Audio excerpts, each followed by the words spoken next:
നമ്മൾ കഴിഞ്ഞ ക്ലാസ്സിൽ 4 ബട്ടൺ യൂസ് ചെയ്തിട്ട് സമ്മും ഡിഫറൻസും മൾട്ടിപ്ലിക്കേഷനും ഡിവിഷനും എല്ലാം ചെയ്തിട്ടുണ്ടായിരുന്നു. ഇനിയിപ്പം നമുക്ക് ഒരു പ്രോഗ്രാം ചെയ്യാം. അതെന്ന് വെച്ചാൽ ഒറ്റ ഒരു ബട്ടൺ മാത്രമേ യൂസ് ചെയ്യത്തുള്ളൂ. പക്ഷേ ആ ഒരു ബട്ടൺ ക്ലിക്ക് ചെയ്യുമ്പോൾ തന്നെ ഇതുപോലെ സമ്മും ഡിഫറൻസും മൾട്ടിപ്ലിക്കേഷനും ഡിവിഷനും എല്ലാം വേറെ വേറെ ടെക്സ്റ്റ് ബോക്സിനകത്ത് ഡിസ്പ്ലേ ചെയ്യുന്ന രീതിയിൽ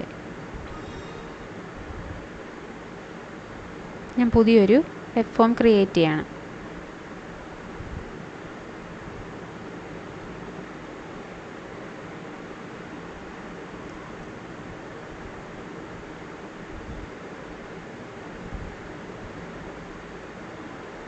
ഇതിൻ്റെ അകത്ത് നമ്മൾ നേരത്തെ ചെയ്തിട്ടുള്ള പോലെ തന്നെ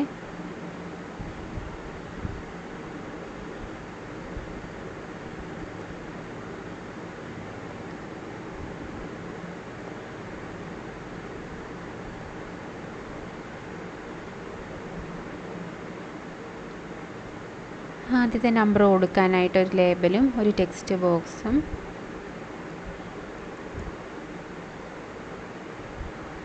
രണ്ടാമത്തെ നമ്പർ കൊടുക്കാൻ വേണ്ടിയിട്ട് രണ്ടാമത്തെ ലേബലും രണ്ടാമത്തെ ടെക്സ്റ്റ് ബോക്സും. ഇനി നമുക്ക് റിസൾട്ട് വേണ്ടിയിട്ട് ഒരു ബട്ടൺ വേണം.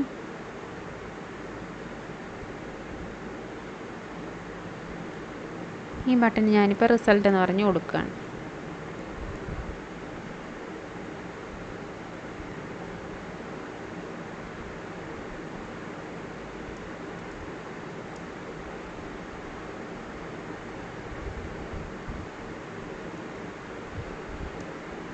ഇവിടെ വേണമെങ്കിൽ നമുക്ക് ലേബിൾ തന്നെ യൂസ് ചെയ്തിട്ട് അതിനകത്ത് വേണമെങ്കിലും കൊടുക്കും. ഇപ്പം ഞാനിവിടെ ഡയറക്റ്റായിട്ട് സം എന്ന് പറഞ്ഞ് കൊടുക്കുകയാണ്.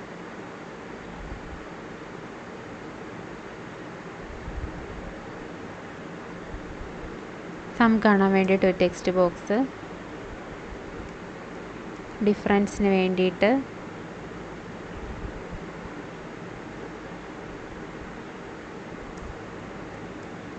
മൾട്ടിപ്ലിക്കേഷന് വേണ്ടിയിട്ട്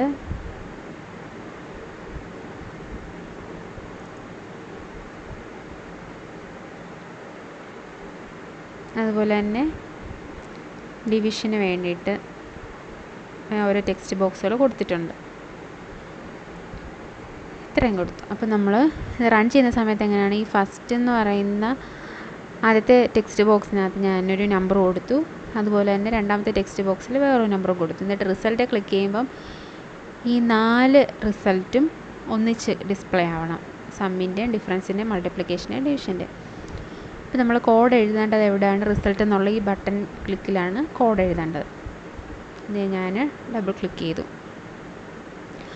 റിസൾട്ട് എവിടെയാണ് ഡിസ്പ്ലേ ആവുന്നത് എന്നുള്ളതിന് മാത്രമേ വ്യത്യാസം വരുന്നുള്ളൂ. Text box 3 dot text equal to convert dot 2 into 32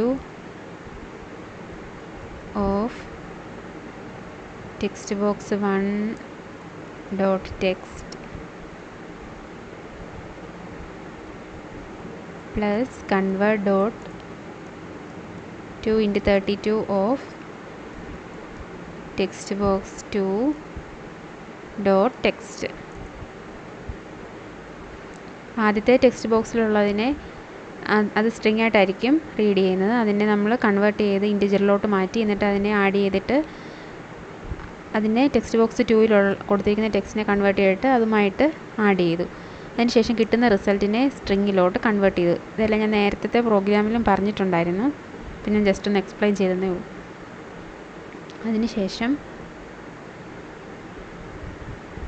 ഇനി അടുത്തത്, അപ്പോൾ ടെക്സ്റ്റ് ബോക്സ് 3-ക്കകത്ത് ഇതിൻ്റെ അകത്തെ രണ്ടും കൂടെ ടെക്സ്റ്റ് ബോക്സ് 1ലെയും 2ലെയും വാല്യൂസ് ആഡ് ചെയ്തിട്ടായിരിക്കും 3-ക്കകത്താണ് ഡിസ്പ്ലേ ആവേണ്ടത്.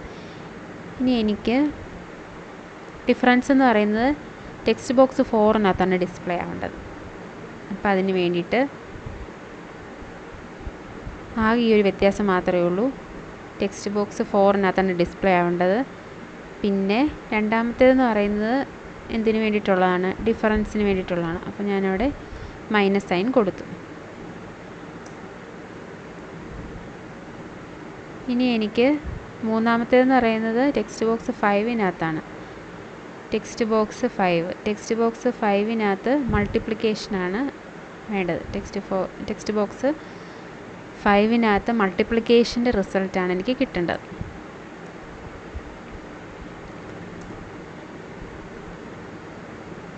അടുത്തത് ഞാൻ ടെക്സ്റ്റ് ബോക്സ് 6-നകത്ത് ഡിവിഷൻ്റെ റിസൾട്ടും കിട്ടണം. ഇപ്പം നോക്കിക്കേ, സെയിം പ്രോഗ്രാം തന്നെ, റിസൾട്ട് എവിടെയാണ് ഡിസ്പ്ലേ ചെയ്യേണ്ടതെന്നുള്ള വ്യത്യാസം മാത്രമേ ഉള്ളൂ. നേരത്തെ പ്രോഗ്രാമിലെന്ന് പറയുമ്പം ഡിഫറെൻറ്റ് ബട്ടണായിരുന്നു സെയിം ടെക്സ്റ്റിനകത്ത് റിസൾട്ട് ഡിസ്പ്ലേ ആകുന്നത്. ഇതിപ്പോൾ സൈമിൾട്ടേനിയസ് ആയിട്ട് എല്ലാത്തിനകത്തും ഒന്നിച്ച് ഡിസ്പ്ലേ ആകാൻ വേണ്ടിയിട്ടാണ് ഈ പ്രോഗ്രാം എഴുതിയത്. ഇനി നമുക്ക് റൺ ചെയ്ത് നോക്കാം.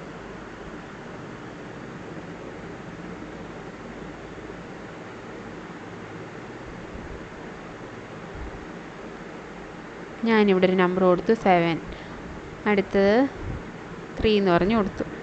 ഇനി നമുക്ക് ഇതിൻ്റെ റിസൾട്ട് നോക്കാം. റിസൾട്ട് ക്ലിക്ക് ചെയ്യുമ്പം ഓരോ റിസൾട്ടും ഓരോരോ ടെക്സ്റ്റ് ബോക്സിലായിട്ട് ഡിസ്പ്ലേ ആവണം. 7 ആദ്യത്തേന്ന് പറയുന്നത് സമ്മിനുള്ളത്, 7 + 3 10. 7 ഡിവൈഡഡ് ബൈ 3 ചെയ്തപ്പം 7 - 3 ചെയ്തപ്പം 4 ആണ് വന്നത്. മൾട്ടിപ്ലിക്കേഷൻ ചെയ്തപ്പം 21 ആണ് വന്നത്. അതിനുശേഷം 7 ഡിവൈഡഡ് ബൈ 3 ചെയ്തപ്പം 2 ആണ് വന്നത്. ഇത് ഫ്ലോട്ടിംഗ് പോയിൻ്റ് അല്ല, ഇൻറ്റിജർ ആയതുകൊണ്ടാണ് റൗണ്ട് ചെയ്ത് ഇൻറ്റിജറായിട്ടേ കാണിക്കത്തുള്ളൂ. അപ്പോൾ എല്ലാവർക്കും ഈ പ്രോഗ്രാം മനസ്സിലായല്ലോ. നമുക്ക് വേറൊരു പ്രോഗ്രാമുമായിട്ട് അടുത്ത വീഡിയോയിൽ കാണാം.